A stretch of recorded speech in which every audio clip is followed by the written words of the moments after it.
amaso yawe sinyifurije kureba intumbi ya Bunyoni cyangwa se kubona Bunyoni bajya kumuhamba. Nta nyungu irimo, twarasenze hano navuze byinshi, nta nyungu irimo vrema, nta nyungu irimo vrema. Ni inkuru mbi, ni inkuru mbi iteye agahinda. Hano ikindi kintu kibabaje cyane kandi giteye agahinda, Evariste Ndayishimiye ari dese cyangwa se ntari busubire inyuma. Agomba kurwana muri Kongo, akarwanirira Gisekedi nk'urwanirira Burundi.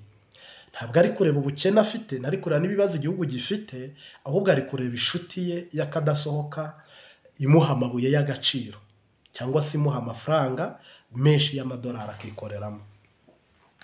Simbura kugaruka rero ku ingabo 14,000 z'abarundi zamaze kwinjirira urugamba muri Uvira, zisanga 9,000 baherutse gupasinga muri AFC, byisanga ku 7,700 baherutse gupasinga muri AFC, bisangwa mu 60,000 bya FARDC, bishyireho Wazarende, FDLR, Mayimayi, abacashuro. Abo bose rero ntago mpamya ko ingabo ziri hano muri Uvira zirarenga 200,000. Intambara yaratangiye, bari kurwana bose bashaka inzira zo kwinjira mu mujyi mukuru wa Uvira. Iki kirunga nikiruka mu mujyi wa Bujumbura, ngira ngo ni inkuru itari nziza ku Barundi. Ubwo icyo ni ikindi turi bugarukeho, ariko tugaruke no kuri iyi nkuru ya Bunyoni, ndetse tugaruke no kuri iyi ntambara. Yego mpamya ko wabyumvise neza. Nitumara tugaruke kuri Evariste Ndayishimiye, umukomediye cyangwa se umuntu udasanzwe nyine ukina muri ibyo bintu bisa na ninde, uburyo ki Imana yatuganirije cyangwa se umwuka wera yadusuye muri ubu buyobozi bwe. Evariste Ndayishimiye rwose nta mpano, nta bushobozi, ndetse nta nubwo Evariste Ndayishimiye Imana yamushyizeho nka kumwishyiraho abami bazaba babaza.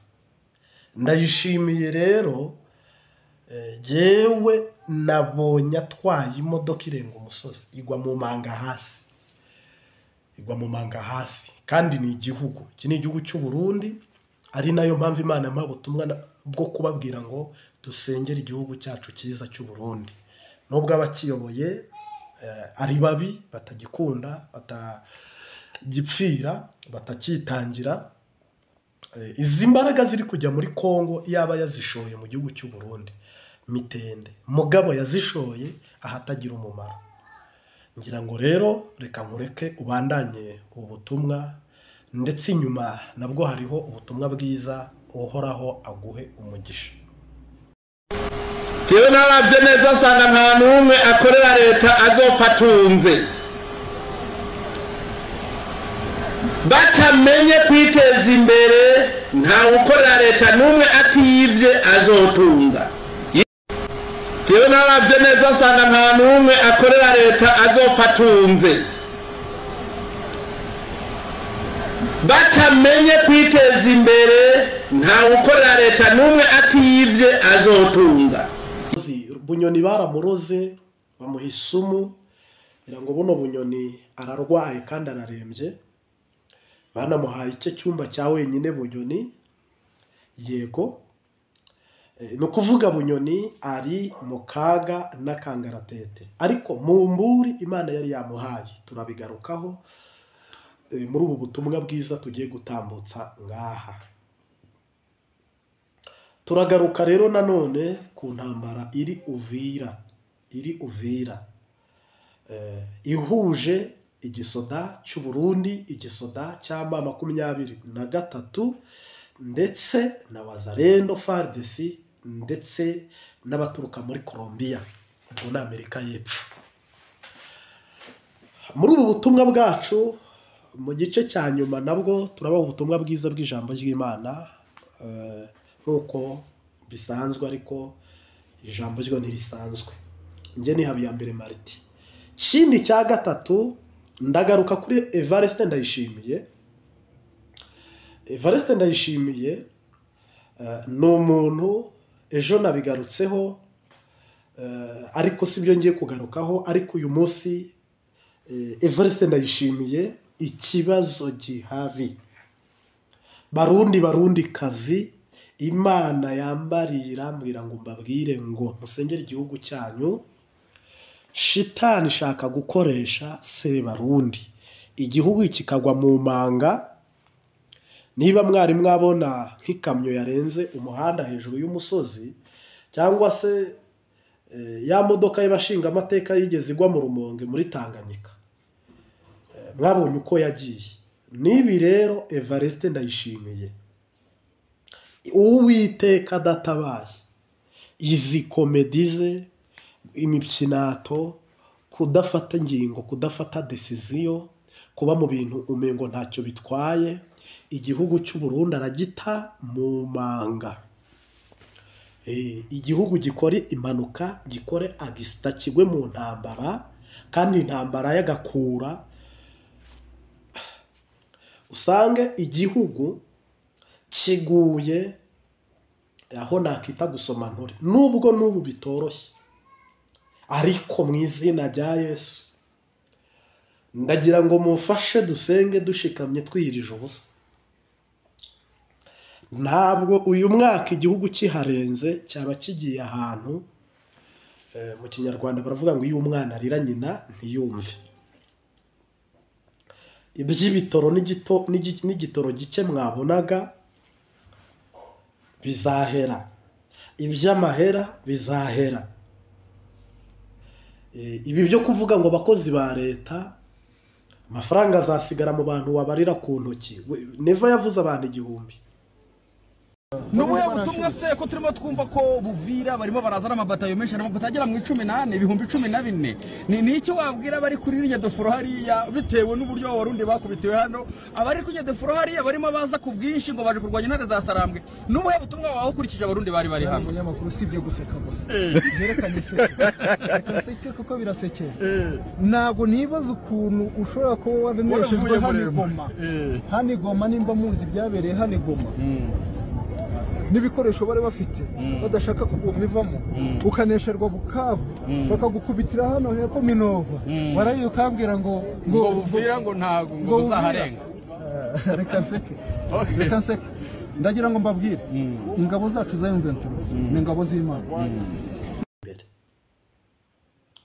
Ni ibyavuye mu kanwa ke, ariko agarutse ati ariko uziba tuzamufunga.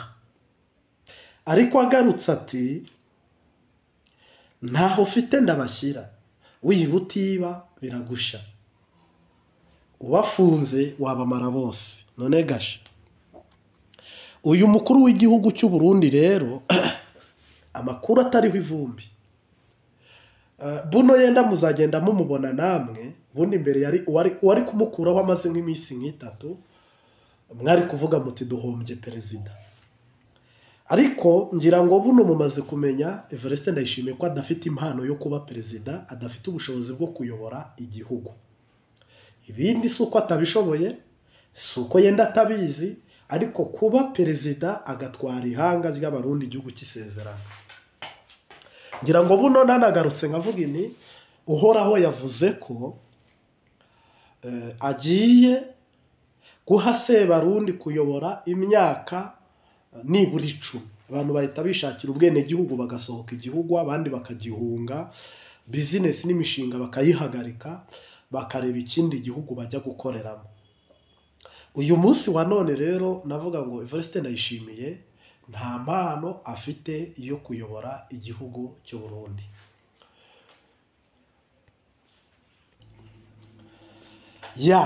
Ntabwo rero uyu muperezida w'u Burundi isezerano yenda ntiriwe njya muri byinshi.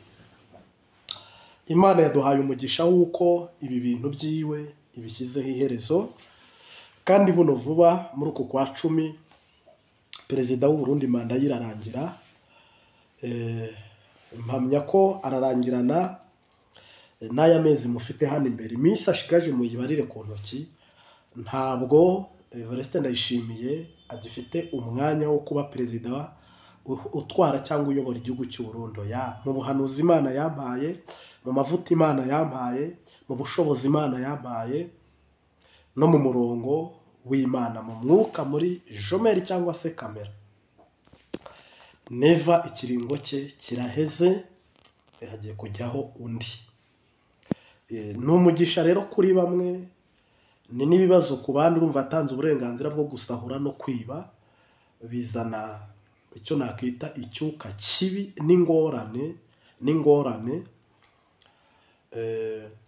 ku bene gihugu bandi basigaye badafite ubushobozi bwo kubona uko biba cyangwa uko basahura. Kandi birumvikana ntabwo abantu bose bafite uwo mutima wo kwiba no gusahura, ahubwo harimo n'abatabishoboye. Bunyoni rero nta wundi mwanzi Neva agira, nta wundi mwanzi Reverend kuri yafite. Ni ngombwa ko Bunyoni arahangayikishije, Bunyoni ateje ikibazo, Bunyoni ni Bunyoni. Kugeza ubwo rero bo kumurasa biragoye, kandi wari ufunze umuntu kumurasa biragoye, no kuba hari ibindi wamukorera biragoye. Ariko biravugwa ko Bunyoni bamuhaye isumu cyangwa se ishano, ku kagambane agahabwa ishyano cyangwa se isumu. Yamara guhabwa uburozi bukamuviramo uburwayi bukomeye cyane. Ngira ngo rero ni inkuru itari nziza ku murundi uwo ari we wese uzi Alengiyome cyangwa se Guillaume Bunyoni. No ku banyarwanda abantu benshi bazi ibikorwa bya Bunyoni. Bunyoni ni umwe wayoboye polisi mu gihugu cy'u Burundi, Nyamiramabi, yabaye umusoda n'ibindi bikorwa yarajejwe, kandi nk'umuntu watambutse akagera hariya, ngira ngo ni umuntu nyine ufite abamuri inyuma. Mu makuru rero meza dufite ni uko hari umuntu wandabuye, nawe tutari buvugemo hano, arambwira ati Marite nk'umuhanuzi wa Mutama ujya ukunda kuvuga buno ararwaye amerewe nabi. Twayaze rero ari gusaba inkunga y'amasengesho mu izina rya Yesu. Mu musengeri cya mbere, mu musengeri Imana imufungure mu mpemba. Cya kabiri, mu musengere akire uburozi mu izina rya Yesu. Ikindi, Imana imurinde amaboko ya CNDD-FDD yica cyangwa se y'abadede iyo kwica. Mu busanzwe mpamya ko ntago bamufungiye ibyaha yakoze. Muri ninde hari umuntu wifunze yishyira mu nzu ngo ariyugarana ngo yabibwiwe na pastor. Mpamya ko nibi nabyo iyaba Bunyoni azira ibyaha yakoze, aba badede nabo bari kwiheraho bakibanza bakaniheruka bo ubwabo. Ni abasuma ku rwego rwo hejuru, kugeza ubwo na perezida ubwo abyivugira. Rero niba ibintu bimeze uko onye, ni bibi, kandi ni bibi dusubiyemo, ni bibi. Ntabwo rero Bunyoni ari we wibye, bose baribye, ahubwo ni uko yenda batahuje ibyo nakwita bimwe muri politiki batahuje, nibyo byatumye umwe bamwihinduka baramufunga. Ariko yibaga biba. Mu Burundi nta minisitiri aba afite ikirombe, afite bizinesi ziwe ku ruhande, aragiye ndetse zigatambuka, hageze hose agatelefoni Nyamirama bati ibyo ni ibya minisitiri naka, ibyo ni ibyo kwa naka, imiduga ni iya naka. Ntabwo rero kandi aba baragifashe bavuye mu ishyamba, kandi mpamya ko nta n'icyo mwafashe, nta n'ishyamba mwavuyemo, ahubwo Imana yari ihaye ingoma bamwe mu bwoko bw'abahutu barinanirwa. Muri politiki rwose mwarinaniwe, nta bindi. Sorry. Uyu munsi wa none rero FARDC, Wazalendo, ingabo z'abarundi, ndetse Mayimayi n'indi mitwe itandukanye n'abacashuro bishyize hamwe muri Uvira. Iyi Uvira irimo abasirikare benshi bameze nk'uburo, kandi aba basirikare bari desordre mu kajagari kenshi. Nanone koko AFC 23 natwigwaneho nayo ubwiraho muri Uvira. Ni ukuvuga nuza kubara ingabo zirunze muri Uvira ntaho zihuriye n'izari Uvira cyangwa se Goma za Masisi wa Rikaresake, ahubwo uraza gusanga ingabo ziri Uvira ni nyinshi cyane, kuko abarundi hari ingabo zigeze mu bihumbi 14. AFC hari ingabo zirenze ibihumbi 17. FARDC hari ibihumbi bitari munsi ya 60 by'abasirikare. Wazarendo, FDLR, Mayimayi n'abandi, ibyo byo nubwo tutabivuga nubwo tutabigarukaho, ariko hano hari ingabo nyinshi cyane. Intambara barimo cyangwa se ibyo bari kurwanira cyangwa se urugamba bafite, kano ka video uri kubona ku ruhande ni ingabo za FARDC zabuze inzira, zisa n'izihunga zibura inzira, batema igiti bari kucyambukiraho, bari mu mashyamba nyine akomeye y'inzitane, nta yindi nzira bafite. Bano bose rero bari gushakisha uburyo bwo gufata umujyi wa Uvira. Umujyi wa Uvira uzengurutswe n'imbunda nyinshi, ibyo munavuga ahubwo musengere Uvira kuko Uvira ifite ikibazo gikomeye cyane. Kandi Uvira impamvu ishobora kugira ikibazo gikomeye cyane ni uko Uburundi ntibwemera ko Uvira itaha mu maboko ya AFC 23. Oya, igikorwa cyose igituma AFC ifata Uvira, unyumve neza, no gutsindwa kw'abarundi. Niba rero AFC idashoboye kugwana gutsinda abarundi, ntabwo Uvira ishobora gufatwa. Icyo cyo wapi, ntabwo gishoboka. Mugabo abantu yenda se icyo bishingikirije banarebaho muri analize zabo zitandukanye, baravuga bati abarundi ntibagize kuresista uhereye Masisi ukazageza aho banyuze hose baza kuzageza muri Uvira, bakabona ko bitazakunda, ko na hariya bahahagarara ngo bikunde. Nyirango rero iby'ibiganiro byataye agaciro, imbunda iravuga mu gitondo ikavuga nimugoroba. Ejo naberetse umutwe w'abarwanyi ba Red Tabara, bariya nabo ntabwo boroshye kandi ni benshi cyane cyane cyane cyane. Nuza kuba rero ufite umutima uba utekereza, ukagira ubwenge bubara, ukagira amaso abona, ukagira amatwi yumva, umunyantege nke hano yakora iki? Nturi gusenga, nturi no kubyumva ngo uhunge, uraho uridamarariye gusa, ntuzi iyo biva n'iyo bijya. Hano n'urukomba amazi, ibi bintu byose nibiturika bigaturukira muri Uvira, ni icyago gikomeye cyane mu mujyi wa Uvira. Ariko noneho bizaba nk'ikirunga kirutse mu mujyi wa Bujumbura. Iki kirunga nikiruka mu mujyi wa Bujumbura, amakaritsiye amwe azibasirwa.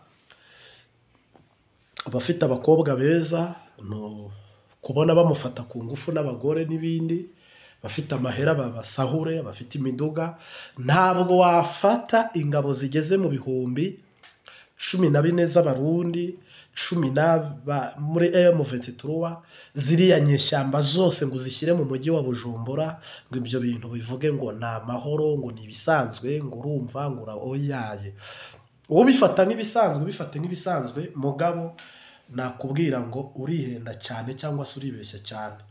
Amazi ntakiri yayandi.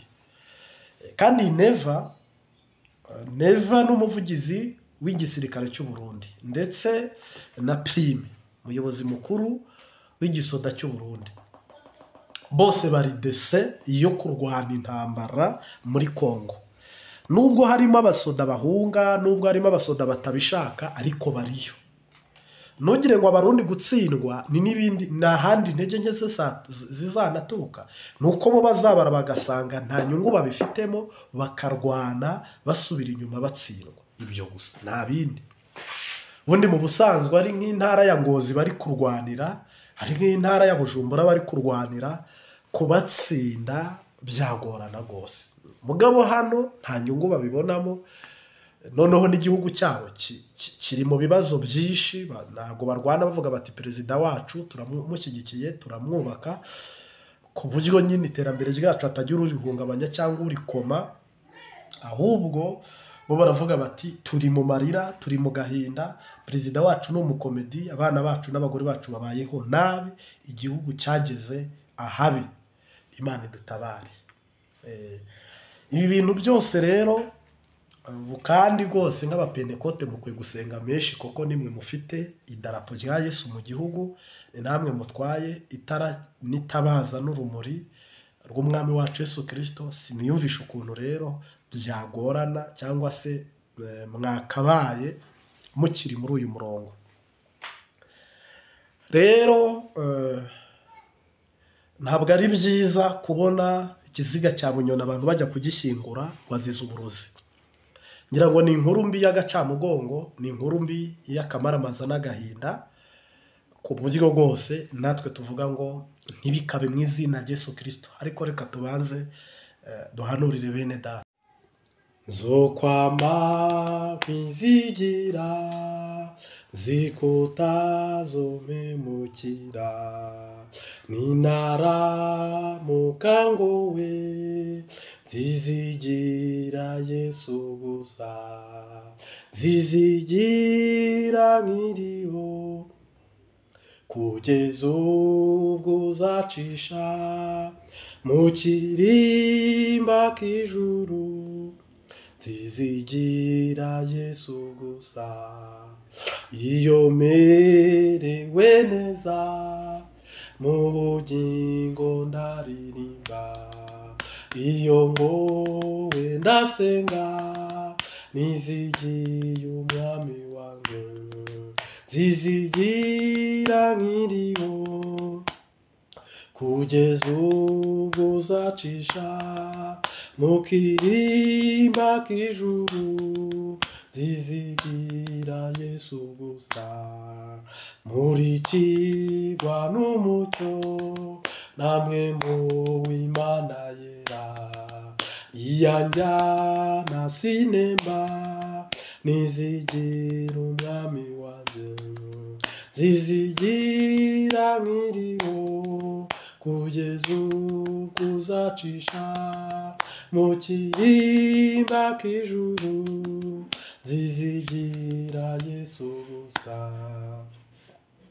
Uko bukeye nzama nizigira umwami wanjye, mu bizombako byose zizigira Yesu gusa, zizigira nkiriho kugeza ubwo uzacisha mu kirimba k'ijuru, zizigira Yesu gusa, zizigira nkiriho kugeza ubwo uzacisha mu kirimba k'ijuru, zizigira Yesu gusa.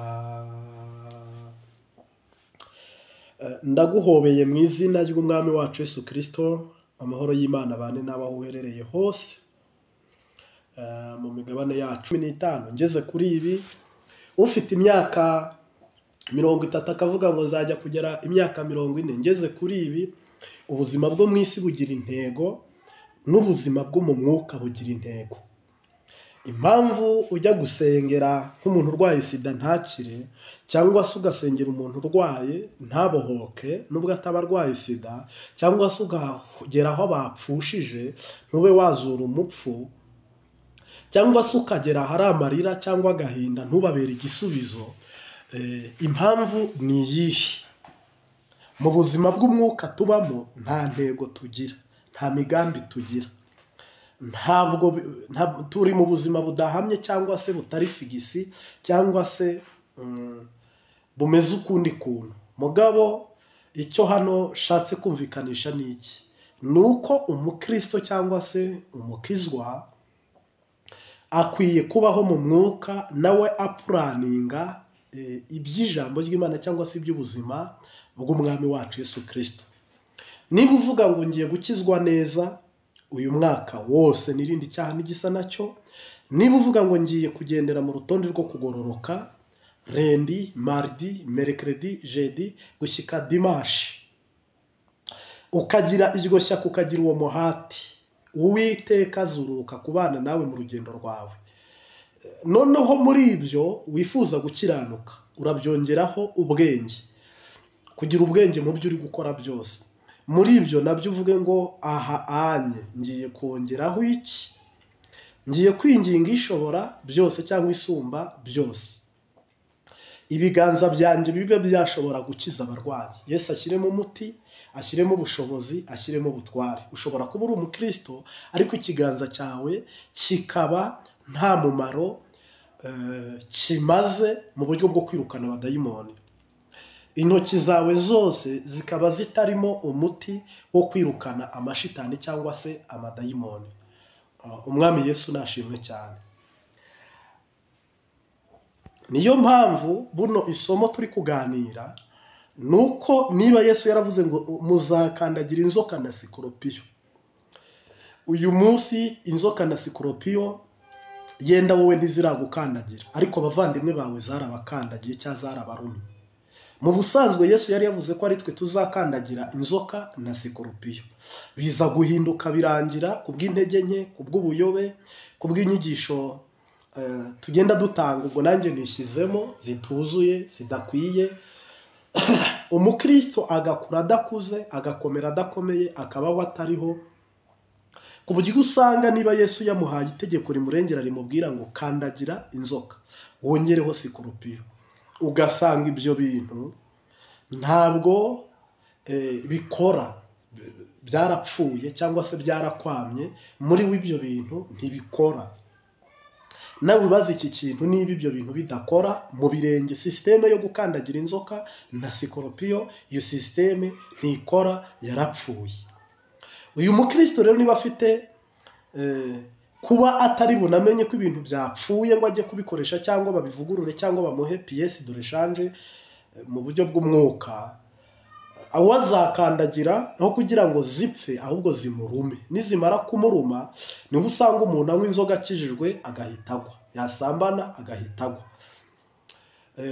Ariko abandi koko bari bafite ubushobozi, barabandanyije urugendo, babona ko barashwe, babona ko bakosheje, barihana, bakomeza urugendo, bakomeza inzira ijya i Siyoni. Haleluya. Natwe rero uyu munsi wa none nka bene data cyangwa nk'abavandimwe cyangwa nk'inshuti, ku Mbabazi hano TV3, twishimiye ko ubwo bwiru bw'Imana twaguhishurira nawe ukwiye kubwubahiriza ukabumenya, kandi ukareba yuko koko bikora cyangwa se bishobora kukubera umugisha kandi bikaguhesha umugisha. Mungu asifiwe. Mu by'ukuri rero nongeye kugushimira koko uritanga ukabana natwe. Rero aho narishatse kuvuga cyangwa icyo nari ngendereye cyangwa nari ngamije n'iki, nuko usanga urutonde Yesu yaduhaye, umurongo Yesu yaduhaye, kubw'inyigisho ngufiya, kubw'abantu batabikurikirana cyane, usanga ntacyo bitumariye cyangwa se nta n'icyo bidufashije, ugasanga duhombeye aho ngaho. Niba uri umukristo wa Kristo, Yesu akakubwira ngo uzakandagira inzoka na sikoropiyo, ni itegeko. Ni itegeko, ntabwo ari ibyo usaba, si ibyo utereta, si ibyo uhendahenda, ni itegeko. Yesu akaba ngo ushyize ubushobozi mu biganza byawe, koko utinyutse gukora umurimo we. Ni ukuvuga niba ufite bije, ukagira viziyo, ukaba uri kureba kure, kuko amaso y'umwuka mu muntu akwiye kuba areba kure. Ukavuga ngo example, maze imyaka 3 kinjijwe cyangwa 10 cyangwa 5, nkwiye kuzaba umuntu ukuze mu by'umwuka, ndi ku rwego ruzura abantu, ndi ku rwego rushobora kubohora abantu barwaye sida, kanseri n'ibindi bintu bikomeye cyane. Ukaba ufite viziyo nk'iyo ngiyo. Nanone ukaba ufite viziyo yo kuvuga ngo nzaba ndi umukristo utakiri muri izi ngeso, nibura ibi nibi nzaba narabitsinze, Yesu yarabinesheje muri jewe, nzaba mpagaze muri konegisiyo y'ijuru, ku buryo hari ibintu nyine bitakinyiboheraho, bitakinyizingiraho. Uyu munsi wa none rero abakristo bagendana ibiganza bijya gusa n'iby'abapagani, ariko tukagira ururimi rw'abakristo, ariko ibiganza byacu bikaba ntaho bitaniye n'iby'umupagani. Koko niba umurozi yagusuhuza mu gitondo akakuroga, bikagufata akoresheje ikiganza cye, kandi wowe usenga nawe ufite ikiganza, ukuboko kw'iburyo kukamusuhuza nawe kujya kukamusuhuza, wakaguha uburozi bukagufata. None nibumva ko ikibazo gifite wowe ni gute imbaraga ziwe zikoze zikakugiraho ingaruka, impact bikakugiraho ingaruka, mugabo wowe ufite iby'Imana Yesu yahaye ubushobozi ukaba utamusuhuza ngo nawe bimugireho ubushobozi. Niba umucuraguzi cyangwa umudishya ashobora kuza akarara ku nzu yawe acuragura cyangwa ari kudiha, akakuraza habi, ugacurama, akarota nabi abapfuye, ufite iyo nzu bari kudihiraho cyangwa gucuragura, ugasanga byakugizeho ingaruka. Ubwo uzi icyo bisobanuye cyangwa icyo bivuze?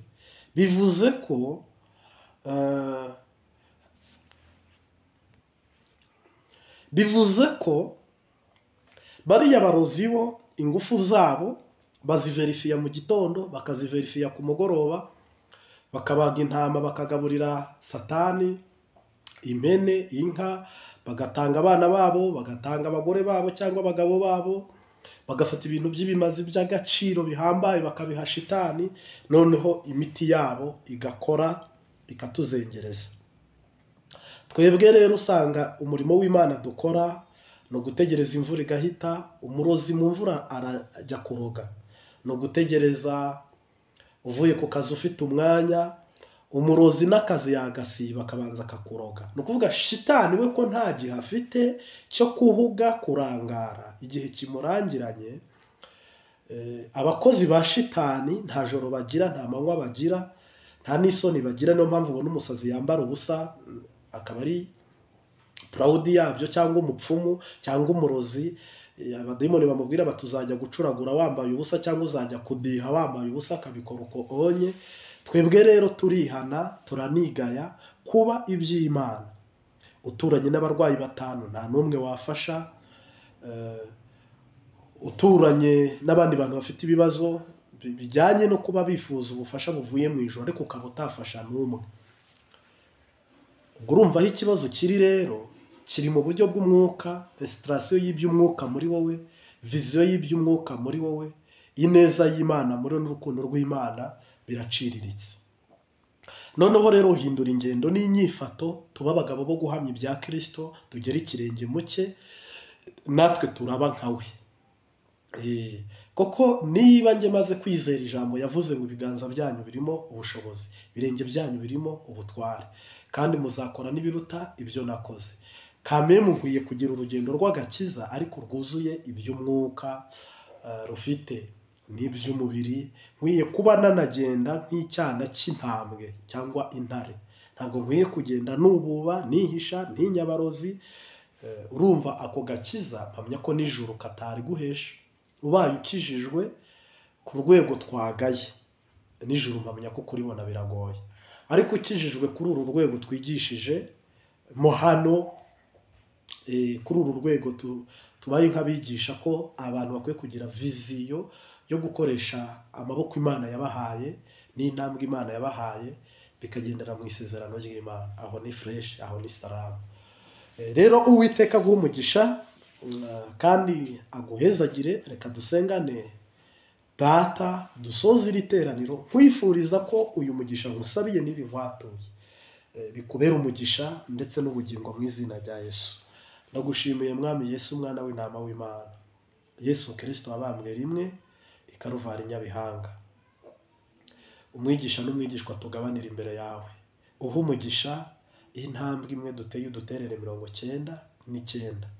Ngaho rero Mwami Yesu utabare, kandi iyo utabaye utabarukana itsinzi. Turakwinginze rero kuko ari usumba byose, ushobora byose, uha umugisha mwene data uteze ugutwi ubutumwa bwawe, nawe umwuzurize iby'impemu n'iby'umubiri. Amen. Ugire ibihe byiza n'umunsi mwiza, kandi Uwiteka aguhezagire. Shalom, shalom.